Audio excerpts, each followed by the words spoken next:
Welcome to the Myth and Magic Authors Podcast, folklore and fantasy topics aimed at creative storytellers. To write stories and challenge your brain with exciting ideas, delve into these presentations and reflections. See how fantasy realms are based on actual world history, legend, and lore. Study fairy tales, nature fables, and supernaturalism to engage in a jumble of concepts that will trigger your fancy and get you writing imaginatively. Now, here's your host, Neil Mack. Chris Porter is a Los Angeles-based writer. He's an award-winning composer, and he's a sound designer of concert works, including works for film and theatre and immersive events. Chris, how you doing? All right? Doing all right. How about yourself? Very good, thank you. I wanted to kind of get started by saying that I wanted to be bold, really, and say that when I was reading your biography and thinking about you and what you're doing, I realized that you and I have a lot in common, because I think we both believe that stories can be transformative. And additionally, I think we're both inspired by innovation and artistry in other people. Absolutely. And I was thinking, although we, both of us, create fictional and fantastical worlds, what really happens is our audience, when they immerse themselves in those worlds, they react and they sense a type of reality which is very real to them. Is that something that you understand and you're sort of familiar with, that feeling? Oh yeah, I work very closely with an immersive theater company called the Speakeasy Society, and we spend a lot of time as a theater company discussing how do we cast the audience. Immersive theater is very much a theater that does not have a fourth wall, let alone any walls, really. Yeah. And you're guided through a space and they refer to you and they talk to you directly and they get your thoughts and input. And it's not improv. It's very heavily scripted for the responses and anything the audience could say. But it is very much knowing how to bring an audience member into the show and have them be someone in that story that you're telling and having them go through the transformative experience themselves. And that totally carries over into other worlds like podcasts, where the whole thing is written out ahead of time. Yeah. Yeah. So if you were an author and using the same mindset, then you would be, which is something that I believe in, actually. I think you should try to create your ideal reader in your imagination. And then what you're saying is almost bring that reader into the story. Yeah. I'm definitely a firm believer that the way the story is told is as important as the story that you are telling. A huge impactful book on me that I read it in high school was House of Blue Leaves. Yeah. Yes, where like the story actually, the type of font and the script actually like changes as you're reading the story depending on what's happening. And I just remember reading that and being so enthralled with it. Not that you have to go to that level of extremes. I haven't gone to that level of extremes, but I definitely feel that every part of a story is part of the story, even the packaging. Brilliant. A much lesser example, Italo Calvino's If on a Winter's Night a Traveler. I read that book in college, and it's the same thing where it's actually one of the only books I've encountered that's written in second person. Yeah. And it actually begins like, you are in a bookstore doing this. You find this book called If on a Winter's Night a Traveler. And the book is about you trying to read If on a Winter's Night a Traveler. And I just remember reading that and being like, this is incredible. Yeah. We both venture into what I think is the narrative experience of our audience, but you also doing something extra. You're trying to create something which is a multi-dimensional experience.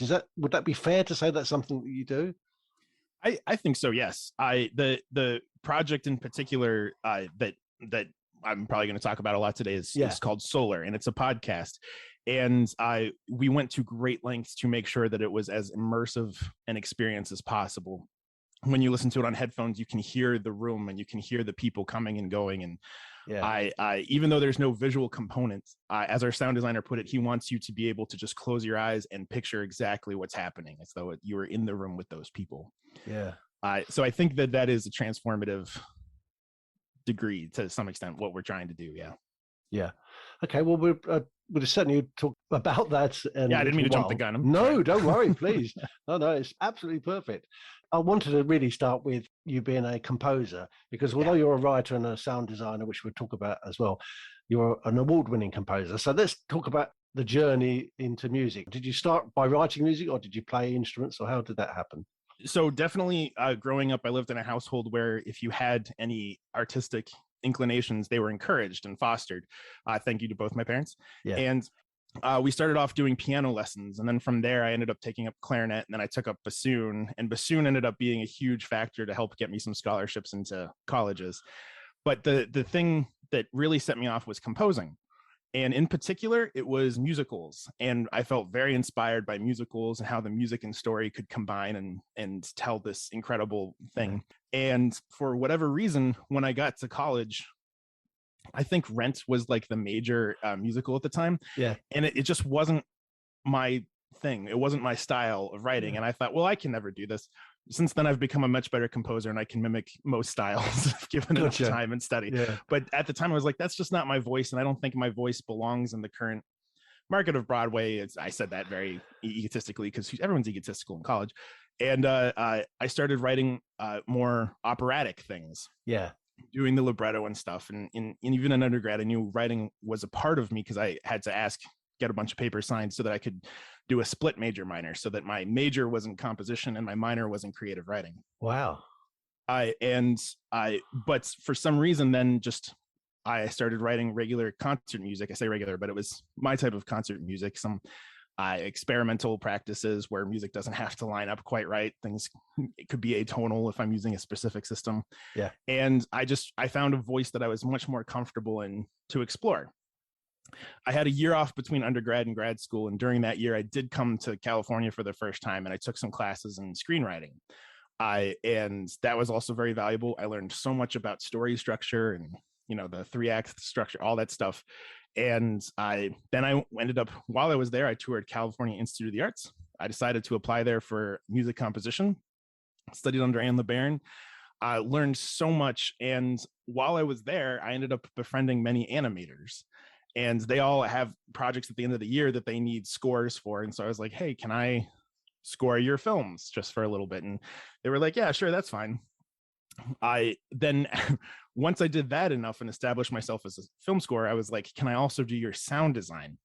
And I was very fortunate to have friends that really trusted me, because a couple times I was like, what if the music was the sound design and not quite like a cartoon, like bump, bump, bump, bump, bump, climbing up the stairs or something. But I was like, what if like the ticking clock is a piano note? And like, what if this growl was actually like strumming something? Bassoon. Exactly. Yeah. And I was able to do a couple scores like that, and they turned out really well, and we were all excited by it. And we continued doing that. And around that time, I had a couple friends in the theater school that also took notice of that. And they were like, why don't you come and do some of my theater projects? And as the way I put it, the theater school kind of adopted me, where I was still totally fine and happy in the music school. But after I graduated, I started getting more and more theater projects. And that's how I got looped in with the Speakeasy Society, initially just doing the music. And then they were like, oh, you can write. Can you write the scene that we need here? Oh, that scene worked out so well. Can you write the scene that comes after it? And eventually I just weaseled my way into the group. So now I do the writing and music for a lot of our projects. You must have a split personality, because it's very rare, I think, for a composer to, especially operettas or musicals, to write the words. But because you did half and half, it sounds like you were interested in both, equally passionate about very much interested in both. Yeah. When I came out to California to do that screenwriting workshop that was like 3 or 4 weeks, they actually had a husband and wife come out, and the wife was a writer and the husband was a composer. And I was like, oh, this is fantastic. And I went up to talk to them, and I was like, hey, I'm a writer and composer. And they gave me some advice it's not bad advice, but they said, pick one, because you can't ever do both professionally. And I was like, I don't know that I'd be happy if I had to give up one or the other. So it was a very pivotal moment, because it wasn't bad advice. I don't think they were giving bad advice, but it's not the advice that I needed or could take. It wasn't you, was it? Right. It might work for Andrew Lloyd Webber or Verdi, but it wasn't going to work for That's you. Right. So when you went to see Rent and you looked at it, I can understand that you might think, actually, I don't know if this is for me. What kind of musicals did you like at that stage? I was and still am a huge fan of Ragtime. Yeah. I think that's just a really inspiring musical. Obviously my parents showed me Les Mis early on, and that was very impactful to me. The musical Titanic is one that you don't think about a I lot, haven't but seen it's that. really, it's actually really fantastic. It has nothing to do with the movie other than it's set on the same boat, but Right. it's the music in it is just really compelling. Yeah, because some of those you just mentioned there, and another one which springs to mind for me is Miss Saigon. We're almost on the edge of being opera. You know, they almost were grand musicals as opposed to, you know, a gang show. I don't know if you have that expression, do you? But in this country, when the Boy Scouts meet and they do a show, we call it a gang show. You know, oh, interesting, fairly amateur production, which is lovely, and obviously that's the way to get on stage. That's right. Yeah, I was actually just talking to my family about this the other day, where it like opera is such an interesting term because of how it can apply. Like Candide is much more of there's a lot of scenes of talking in Candide, but the music is so difficult, it's only put on by operas anymore, by opera houses and opera establishments. Whereas you have Les Mis being put on at high schools, which is arguably more singing than Candide. That's true. So it's just kind of funny how it's such a slippery definition. What is a sound designer then? You mentioned that. So what is that so that people understand? A sound designer is the person who kind of goes back in and sculpts the things that you hear in any given story. The real simple example is if you need to hear car sirens or a gunshot off stage, it's the person who figures out what sounds those are and plugs those in. You can get as artsy as you want with it.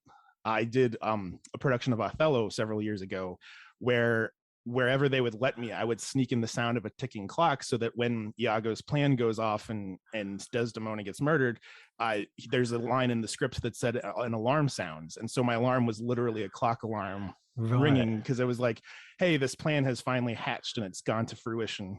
Yeah. And so you can get as artsy as you want with it. So, but on this fundamental level, it is the sounds that need to be provided to convey the story forward. Yeah. So that reminds me of Sergio Leone, you know, where he had the clock ticking, the little musical clock.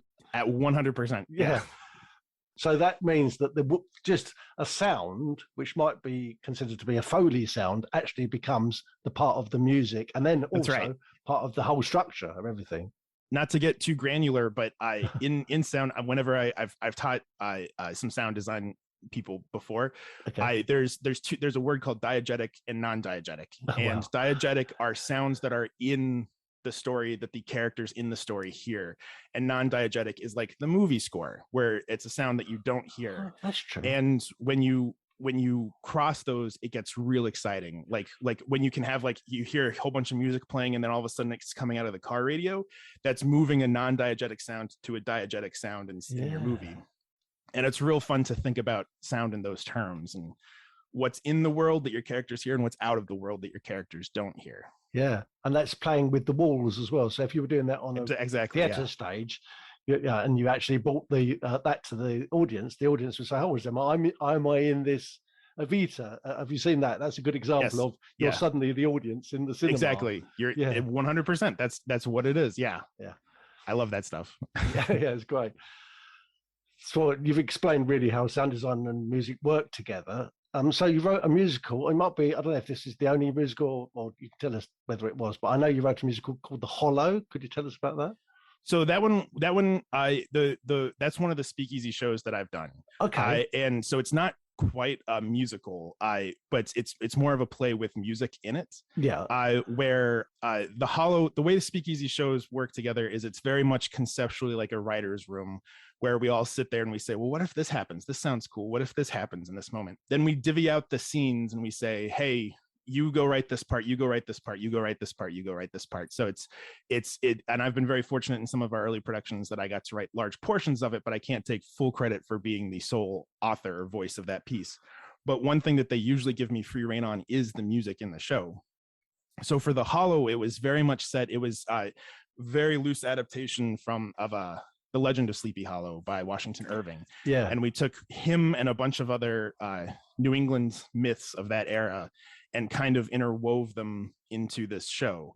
And a whole part of The Hollow was that you were served dinner over the course of it because you were a townsfolk invited to the yearly harvest festival at the Hollow.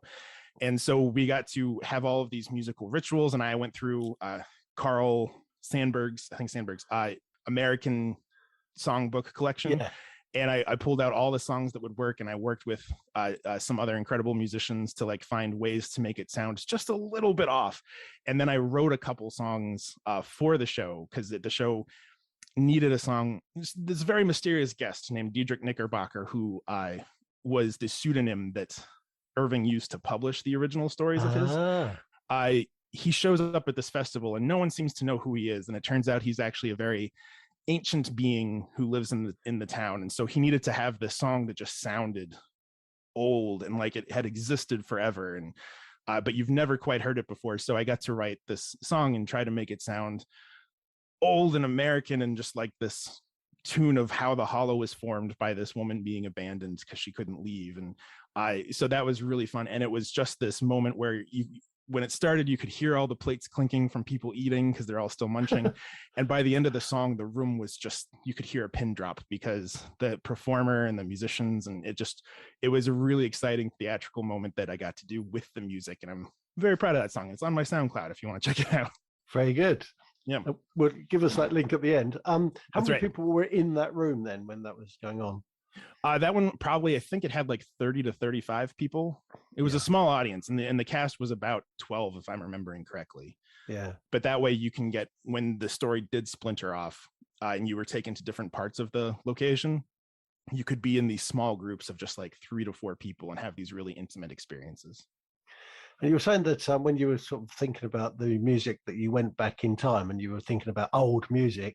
How far back would you go? Because it's possible that, especially in New England, because I've been to New England and they have mounds built by primitive people, prehistoric people. Oh, yeah. So Didn't go back that far. Oh, right. Okay. No, not back that far. I'm talking about like 1700s, somewhere in there. So you were looking for in Washington Irving's era. Yeah, you're looking for the Gothic. Exactly. And would you try to use instruments from that period, or yeah, we had I played the accordion, and then we had a piano and a fiddler who was there. Oh, that's so we could make the sounds. It sounded very, even though I know pianos kind of predate that, but it sounded very much of the era. Yeah, so that was fun. Yeah. So we'll talk about your most recent work, Solar, which is a scripted sci-fi audio thriller. That's right. I don't know if you want to do that before or after. You want to talk about Speakeasy Society and just tell us a bit more about what that is and your involvement in it, etc. Because maybe they go together better like that. Yeah, I think explaining Speakeasy a little bit before Solar is probably, chronologically, that would make more sense. I still am an associate artistic director with the Speakeasy. Like I haven't abandoned it to do Solar. It's just Solar is a different project. Okay. But Speakeasy Society is an immersive theater company that, as we say, we create 360-degree entertainment. Like I've mentioned, you get broken into these groups and you do these things, and you have these very private interactions. One of the shows that we are the most proud of is called The Johnny Cycle, which was based on Dalton Trumbo's Johnny Got His Gun, wherein in that novel, it is about a World War I soldier who has lost all of his limbs and his face and his hearing. So he literally only exists in his mind, and he's living through his memories, and he's trying to figure out a way to tell the nurse that he is alive and he's aware of what's happening, but he has no way of communicating that to her. So we said, hey, what could be more immersive than if you were that soldier? So as the audience gets onboarded, as we, is not an official term, but as the audience is being let in, we have this whole introductory scene that's clarifying, like, you are Johnny and we are the memories in your brain. And as you're going through the show, they will sometimes turn to you and be like, why are you remembering this right now? Why is this important to you? And so you're Johnny trying to remember who you are. And we also made the choice to have Dalton Trumbo be a character in the story, so that you as the character can ask your creator, why did you do this horrible thing to me? And Dalton Trumbo is living through his own life, and he had his own issues with the blacklist and things like that, which we also touch upon. So it became this whole question of, what is your life worth? And what are you willing to sacrifice? For what? What did you die in World War I for? What did you die in World War II for? Is there some times when your life is worth it? And are there some times when your life isn't worth it? But the thing that really was the linchpin for it was that we actually did it in an actual mausoleum, lined with marble, gorgeous painted ceilings. And it was actual tombs for these people. Yeah. And so when they're walking you through the space and they turn to you and they say, what is your life worth? You're literally standing next to these tombs of people who have come before you. And it gives you a completely different mindset because of that location. And it was a really powerful piece. If you go to my website, you can see some pictures from it there, because I tried to plaster it up and we have a little trailer so you can see what it looks like. But it was just a very surreal, dreamlike piece. And everyone involved was just so proud to be a part of it. It was during that I met Jenny Curtis. She actually played the mother figure, Johnny's mother. And so off, she had a whole bunch of these lines to Johnny, like, what are you doing? Why did you leave me? I'm looking for my son. Where's my son? And she ended up with this monologue at the end that only 4 or 5 people a night would get to hear. And the way that it works is when I'm running the sound in an immersive show, I have to hide all the time. Like, I have my own track throughout the evening where I'll fire a music cue and then go run somewhere else to fire a different one, but I can't be seen by the audience because that would break the illusion. So I ended up hiding in this little tiny closet with an iron gate, and I would have to hear Jenny's monologue every night. And not only was it a monologue I was particularly proud of and had sentimental value for me, but Jenny Curtis just knocked it out of the park. And so when Solar came along, I was like, Jenny, I want you to be a part of this project.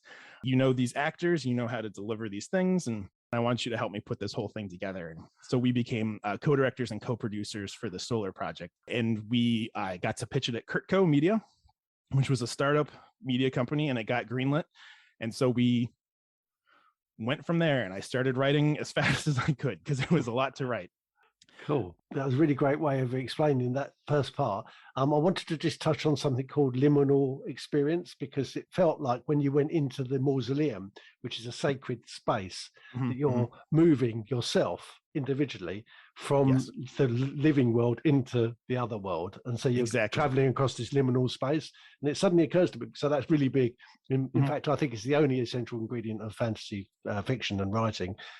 But also, in addition to that, it suddenly makes me realize that when you enter a cinema or even a theater, you're expected to be quiet. And there's this moment, where it all goes hush, isn't it? And you move from one state of being to the other. What you're doing is actually playing with that liminality the whole time, because you're not just saying, well, there was yesterday and this is now the show. You're saying, no, they're both the same thing. Exactly. You have to drag it all together. Yeah, there's a line in Kurt Vonnegut's Slaughterhouse 5 where he opens, I think it's the opening, but there's the line, all time is all time. If you consider it moment by moment, we're all bugs stuck in amber. And that became, because we were pulling from a bunch of different literature sources about the concept of war, but all time is all time became transmogrified kind of in our production, where it became like the rallying cry for production. So it's like, well, did this happen before this? And the answer is no, they're both happening at the same time. Yes. Well, is it a trial or is it a hearing? No, it's both of them. It is both of those. And not even the characters, the memories can keep it straight because Johnny's not keeping it straight. Oh, well, did this happen before or after? It doesn't matter. It's all time is all time. Yeah. And so that became a huge point for the entire cast and crew on that show. So even to this day, when we meet each other, someone will end up saying something like, I can't believe it's Tuesday. And someone will say, all time is all time, because it's always Tuesday somewhere.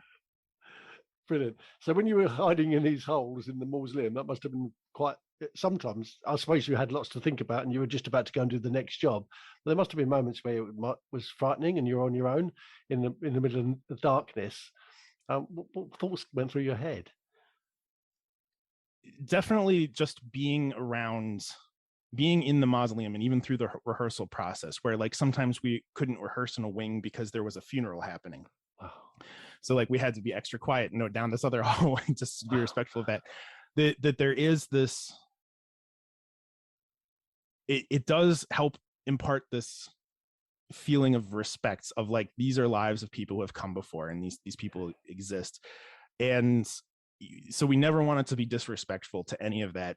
The thing, and this gets too weird and poetic, but like when you spend a few hours and hiding in the shadows of a mausoleum, it's like I started to feel like, because I'm not a person who necessarily believes in ghosts, but I suddenly started to feel like I was the ghost in our production, because I was just darting from places to place, not being seen triggering these things. And like a big part of the show is hearing White Christmas being played over and over again. And like just to be down some hall and just hear White Christmas, you know, on the other side, it just made me feel like I was somehow the one who had crossed over, and I was somehow trying to speak for the dead when I can't possibly do that. I don't have the words to do that. But that's kind of the headspace that I would end up in. Yeah, that's beautifully put. Thank you for that. Because you're right. Imagine that you are the ghost. How are you supposed to make a difference to these living people? Well, you can only do it in the way that you can do it. And you may not understand or even can deal with time in a normal way, but you could possibly make a noise here and bring a strange occurrence there. And that's what you were literally doing. That's literally what I was doing. So anyway, Solar is this sci-fi audio thriller. And it's got some other people in it as well, which you'll probably tell me about in a minute. But that's right. What brought you in sci-fi then? Because we haven't really talked about that, and it's part of the whole fantasy process. But what brought you into sci-fi? Have you always been a sci-fi fan? I have always been a sci-fi fan, and it's been a little here and there. Like my father was a huge Star Trek person growing up, but I watched the Voyager season. Yeah, I always just thought it was fun, but I didn't think it was anything huge. But then like there would be certain sci-fi movies that I would just love and gravitate towards, and it's matured and gotten more complicated as time has gone on, where I'm like, well, I like this part of this thing and this part of this thing. So sci-fi has always been there. I've just never really had an outlet to do it. The concept of Solar started way back. I was like, well, podcasts are really cool, and I'm enjoying these audio dramas, and it's a way to actually make a feature film quality experience for a fraction of the budget, because you don't have to have the visual component. You just have to have people who know what to do with the sound and the story. And so I was like, well, if I was going to do sky's the limit, where would I go in space? And so I started thinking like, well, they're traveling to another star. They're doing these things. They're going out and out. And I was like, what if they went in? What if the twist of this is not that they went out into something unknown, but we went to this force in the center of the universe? And that was the start of it. And I always knew that there would be some guy on board a ship that's in trouble in close orbit to the sun, because I just liked this idea of someone in such a fallible position close to something so unfathomably large and powerful that cannot be controlled. And that was where this particular idea started. And it was just like, okay, so how do I start building out the world from there? What was the mission happening? What was the dynamics on the crew? Who are all of the characters? How does this tie back to that? And I will say that the all-time is all-time rallying cry, it actually permeated into the script as well, because that's a huge part of my head composition now. So if you listen to it, this story is not a linear story. It does kind of jump around, but part of that is because there's other things happening that won't become apparent until the end of the season. So there is a purpose to it, and there's a logic to it. Yeah, I like it. So were you writing the music and the script at the same time? Nope, definitely not. All right. So how does it work then? How do you actually physically do it? Well, it was just one of those things where in the writing of it, I definitely focus more on like the words. And if I ever feel like there's something not being communicated, then part of me is like, well, I know I'll cover that in the music. Gotcha. And it's very much like I did have to split my brain to do it, because I just wanted to because it is 12 episodes between 30 to 40 minutes each. Right. So it was a lot of text to write. And even though it took us 2.5 years, the writing part had to be done in about a year. And on top of that, don't recommend this, folks, but I had to write most of it during the pandemic. Yeah. And when you're writing a story about being isolated and next you to are some isolated. force and I am isolated. I live alone. All I have is my cat. And it was definitely, there were some emotionally dark nights. And if you listen to the show and there are characters who are despondent about stuff, that's probably just me, just voicing my own fears and anxieties and worries about the world. But that's where most of the writing took place. And it was just one of those things where in my mind I separated. I was like, music comes later once we know what the sound of the world is. So then once the script was done, and Jenny was a huge part of that, and the sounding board, first proof draft reader and everything, that's when the casting started. And we had to go back and forth. I won't fill you in on all the details of casting because it's not exciting, but we eventually landed on just an incredible main cast of Stephanie Beatriz from Brooklyn Nine-Nine and Encanto, and also In the Heights. We got Alan Cumming from Tony Award winner. He's been in a ton of movies. He most famously was the MC in Cabaret, which is another musical that's great. And we also got Helen Hunt from many different movies and TV films and projects. And it was just an incredible cast. We have the other main characters, Jonathan Bangs, who we actually do know from Speakeasy Society. He's relatively unknown, but he was a part of the process from the very first readings to the final product. So we were so happy we got enough other key talent so that we could keep him and let him be Jamal, because that's his role. He owns it. Yeah. Yeah. I mean, listeners to this podcast mostly are writers, and they're probably wondering whether or not you let the character. So there's two ways to write. One is to have a plot, and be plot orientated, but another way of writing is to have the character lead you through the experiences. Because it sounds like the sun was your character and the space, and emptiness. Yeah. But did you have a character there which you were feeling your way with? Did you inhabit a character which then helped you discover this world that you were creating? So the primary two leads are these two characters named Ren and Jamal. And I've said it before, but like quite literally, one of them is my brain and one of them is my heart. Jamal is the person I wish I was, and Ren is the person I'm most scared that I am. And I would, so a lot of times when they were fighting about stuff, I would be like, oh, this is the way my brain works. I'm having this insecurity and I'm proud about this, blah, blah, blah. But that being said, I am a big plot enthusiast because I want everything that's established to come back. And some stories are beautiful in their messiness, and that's not detracting that.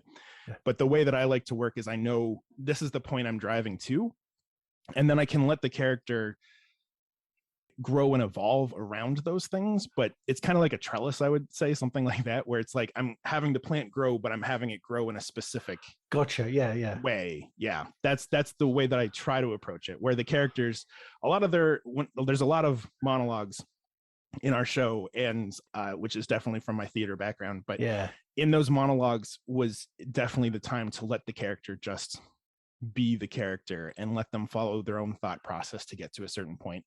But there was always a plot in place from the get-go. I suppose the monologues are the arias if you were an opera fan, and that's right. I suppose they're the soliloquies if you were a Shakespearean there you go fan. It's perfect. But it does make sense because it's the way that Shakespeare employed them, because he wanted to try to imagine what was inside that character's brain, and of course it's not very easy to do if you're in front of an audience in the round. So right. That's the way that he did it, I think. Yeah. So who was your favorite sci-fi authors and your favorite sci-fi films? You almost touched on it, but not quite. So Alien was a huge Aliens was fun, but the original Alien I really loved, and I love that style. I mean, I guess it's a little, it's more of a comedy, but Back to the Future, that whole series, I love it. Yeah. I love those things. A book that was hugely impactful on me, and I only read it maybe, 12 years ago or something, A Canticle for Leibowitz, Walter Miller Jr.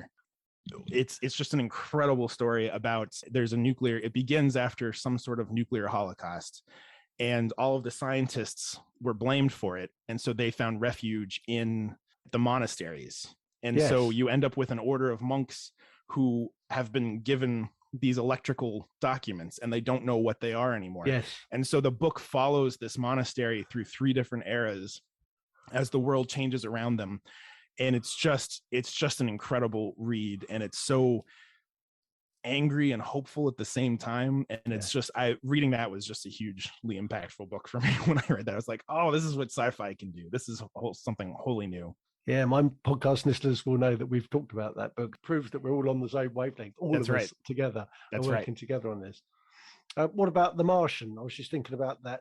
The Martian was stuck in nowhere. Yeah, I would say Gravity was more inspiring to me than The Martian, but I have had many discussions about The Martian. Yeah. My father is he's an oceanographer for the he retired Johns Hopkins University Applied Physics Laboratory, but he's the type of oceanographer who has helped put up satellites into orbit to measure the ocean and whatnot.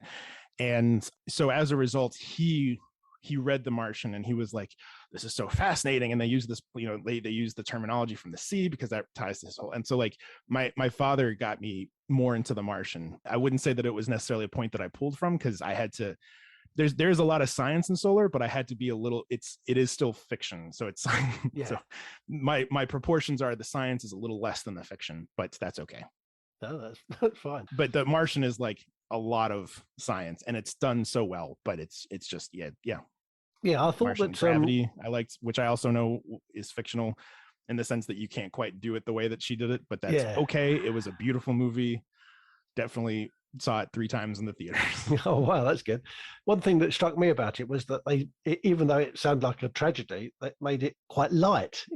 Both the book and the film was quite light. Yes. And looking at the people that you've chosen, like Helen Cumming and Stephanie Beatriz, they come from comedy backgrounds. Do you think that you've got lightness in Solar as well?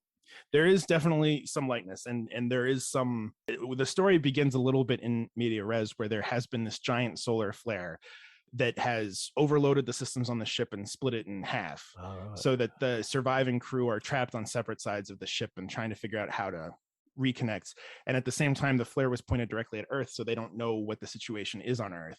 So it begins with everything already bad, and they're trying to figure out how to just make contact with Earth and how they can possibly survive this thing. So it definitely starts from a dark place, but a huge part of the story is trying to explore the humanity in that. I forget where I heard this. Someone once said that the thing that they hate the most about dystopian novels is that there's never that guy who just will crack a joke. There's never the one who's like, hey, why don't we just sing a song while we're, 99 bottles of beer on the wall? Like, why don't we just do instead everyone's always super serious. And so when I was doing this, I was like, yeah, it's a bad situation and tensions are high, but there will still be these moments of humor, or it'll be a flashback and there's this unexpected moment of joy, or someone will tell a joke, or someone will find a way to crack some line out that just insults someone. And it's like, that actually works really well in these worlds. And plus it would just be too sad if there was not any humor at all. It would just be overwhelmingly I think dark. that you've got a good point there, and about dystopian novels, but also about real life situations. The First World War in the trenches, it was more or less as close as you could get to hell on earth, and yet I'm sure my grandfather and my grandfather-in-law were both in the trenches. They said it was good fun.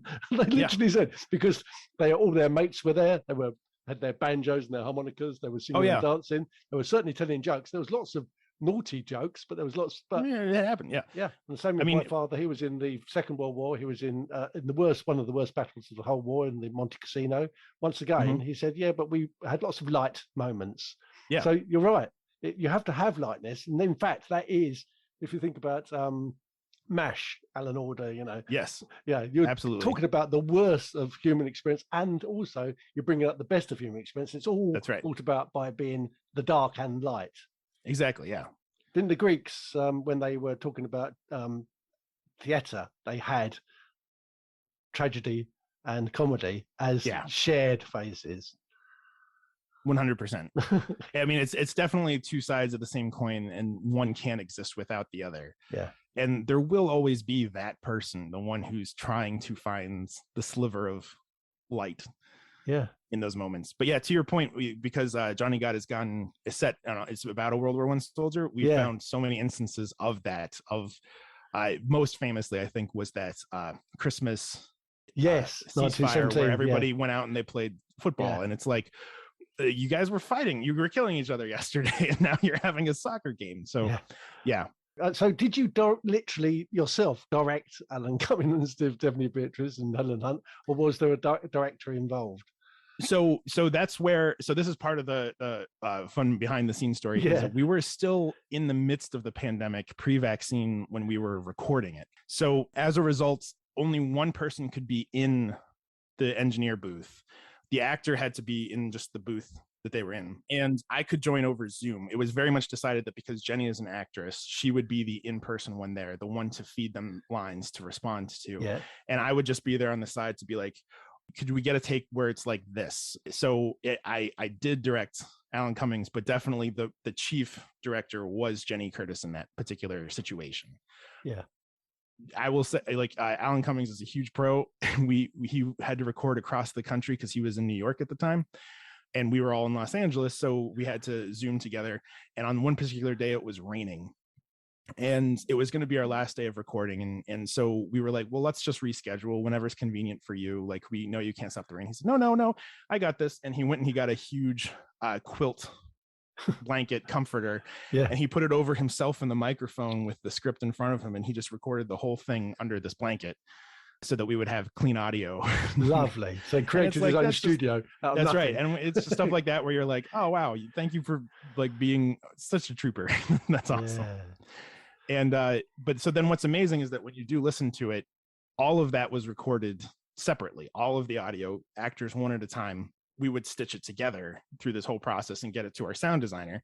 And he then would take it and apply the surround sound ship display sound so that it was this fully encompassing kind of a experience for the listener. And that's what took a large part. And it's while he was doing that then I was like, now I'm going to go in and score things. Like now I know the timelines. Now I know the moods. Now I know what things we didn't quite capture that I want the audience to pick up on. So that way I could fill in the blanks, basically, just like putting the putty into his unsmooth surface so that it would just feel like the whole thing was flowing. The whole production, it comes in segments. I wanted to ask two things. One is you've kept mentioning podcasts. Why wouldn't this be an audiobook? Is it because it's theatrical? And the other thing is, so if we joined all the segments together, how long is the whole production? The whole production, I think, runs a little over 6 hours. Okay. In addition to the episodes, which all take place on board the ship, the Aethon, which, to tie it to the theme of your show, is the name of one of Helio's horses that pulls the chariot around the sun. So mythology. Yeah, in there a little bit. All of the episodes take place on board the Aethon, but then you have these little bits in between the episodes called recovered audio assets, and they're little glimpses of what's actually happening on Earth. Some are 6 minutes, some are 30 seconds, but they're all these little pieces so that you find out that there's a whole mystery intrigue happening on Earth between these two competing organizations. Yeah. So the question, though, to why we called it a podcast, and the answer is podcasts are still figuring out exactly what podcasts can do. Yeah. We only called it that because it was easier and more of a term at the time we decided on that than audio drama. Audio drama has been becoming a more common phrase in this past year. Yeah. But at that point, we had already committed to Solar the podcast. Yeah. So the terms are a little bit indistinguishable at the moment because podcasts can just be talkie, and sometimes they are audio dramas, and then sometimes if you label it an audio drama, then people don't realize it's a podcast and you access it on the same platforms. So there is a blur between those terms. Yeah. And if we were going to name it today, we probably would lean more heavily on audio drama, but the story is what it is. Isn't it exciting that we're in a pioneering stage yet again? It's possibly because of the virus. Weirdly, it's moved us on. I often cite this Edwin Porter, no relation to me, but Edwin Porter, he created this film early in the film history where he shot everything from one location of a woman waking up. Their smoke is filling her room. She clings to her baby. Fireman rushes up into the window from a ladder, gets her and the baby out. End of story. He then makes another film of the fireman from the outside running up and climbing into the building. And then in a gap of something like 3 years, he was like, what if I started cutting between them? Would the audience actually still understand what's happening? And the answer was yes. And it was one of the earliest examples of telling the same story from two different points of view and going back and forth. And that took him a matter of years to figure out.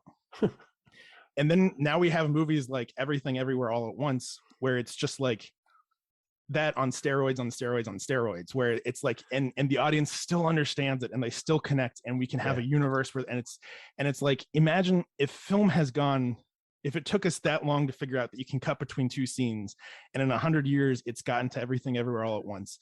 Imagine what audio dramas are going to do. Yeah. Right. Like I know that they technically started way back when with War of the Worlds and stuff, but they went dormant for a while. And now if they're picking it back up and considering it a distinct art form, it'll be really cool to see what happens. Thank you. How would you want an audience to consume solar then? What's the best way for them to do that? So if you are already a podcast listener, just go to wherever you get your podcast, search for Solar or Solar the Podcast. It'll turn up and you can follow or subscribe, and it'll start loading everything that we've released so far onto the queue. Episode 7 comes out tomorrow. There's 12 episodes total, so there's still many weeks to go after you hear this recording. And if you don't listen to podcasts, usually the easiest thing to do is just do a Google search for Apple Podcasts. Yeah. And that'll take you to their platform. And on that platform, search for Solar, and you can follow it from there. How do you make it commercially viable then?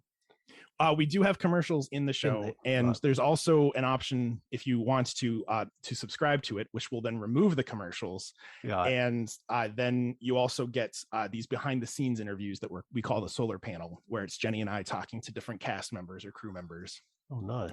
To get them to share some behind the scenes stories of how they approach the story. Oh, that's really nice. And would you ever consider packaging that just into an Amazon type product so that you could buy the whole thing as one complete thing? I think that at this point, all options are on the table. Okay. I can't speak to any sort of definite plans to that nature, but at this point, we're just excited to be sharing the story, and we're excited to be halfway through it, and people are responding really positively to it. So we go listen to Solar and find out for yourself. Yeah, that's right. And people seem to be enjoying it. I do recommend listening on headphones. It's cool if you want to listen to it in the car or anything, but there's just so much detail in the sound design to the point that CJ was our sound designer, CJ Drew Miller. And I would say to him, like, hey, I think there's a squeaky fan in this room. And he would put a squeaky fan in, and it's over to your left and up 6 feet so that you can hear the squeaky fan. So you get all these details if you do listen on headphones. Wow, that sounds fantastic. Yeah. What about if a person wants to follow you? So that we're listening to this podcast and they might be saying, I'd like to follow this chap. He's like the kind of guy that interests me. Have you a social network presence yourself? So I do. I do have links to my social network, which are on my website, chrismakestories.com. You can also find all the links if you go to solarthepodcast.com.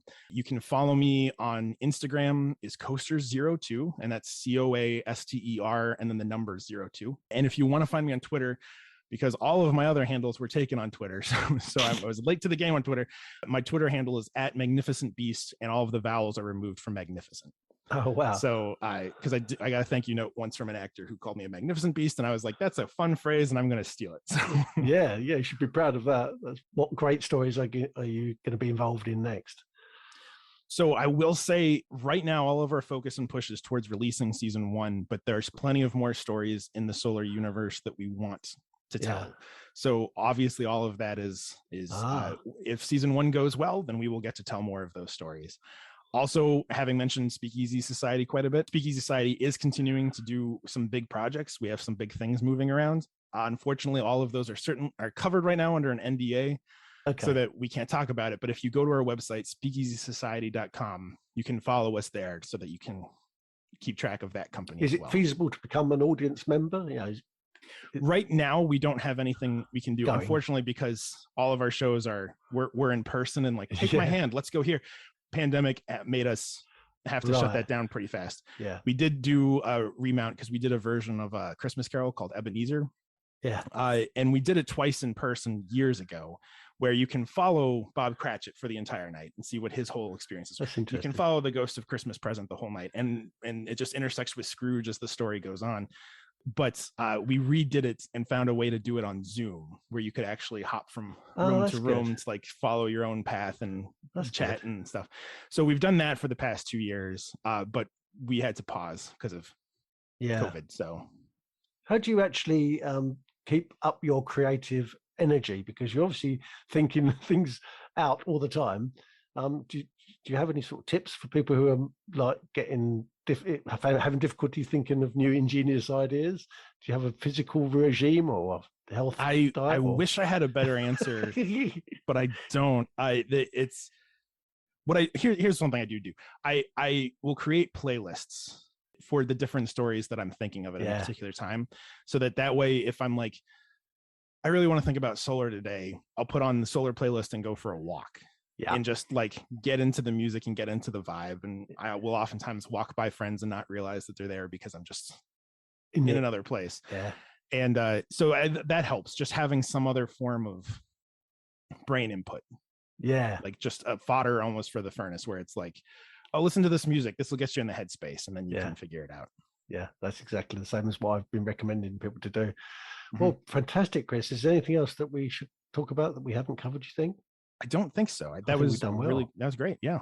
And we've covered lots of stuff that even I hadn't thought of. I was going to ask you. Yeah. So it's been really good fun. Well, it has been fun. How would you know that solar is successful? First of all, we hope that people listen through to the end of the story. And I will tell you, having written it and listened to it 6 million times at this point, that there's payoffs for things that you don't even know have been set up as a hanging gun. So like, go through to the end. I hope you enjoy it all. Just first of all, listen, share it with people. The more people who speak about it really helps. And also, you can just like send us a direct message. We were really excited this past weekend. We got a message from someone who said, "Hey, I'm picturing the ship this way in my mind. Is that accurate to what you had in mind?" And we got to respond and be like, "Hey, here's what we were kind of thinking." He was like, "Oh, that's so cool. Thank you for helping me." And it's like, just interact with us. We're human beings. You can talk to us. Tell us if you like it. That's one of the ways we know if it's working.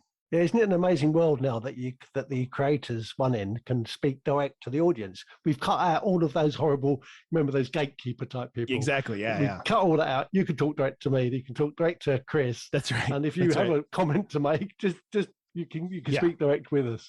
That's right. Fantastic. Congratulations on everything you've done so far. Thank you so much. I'm definitely going to be subscribing to that because it sounds absolutely phenomenal. Thank you. And good luck with everything in the future. Maybe in a year's time, you'll come back and say to us, "Right, this is what we learned from the experience, and this is what we're going to do next." So that'd be great. That'd be great. You take care. Lovely to see you. Thanks. Have a great day. Bye. Bye.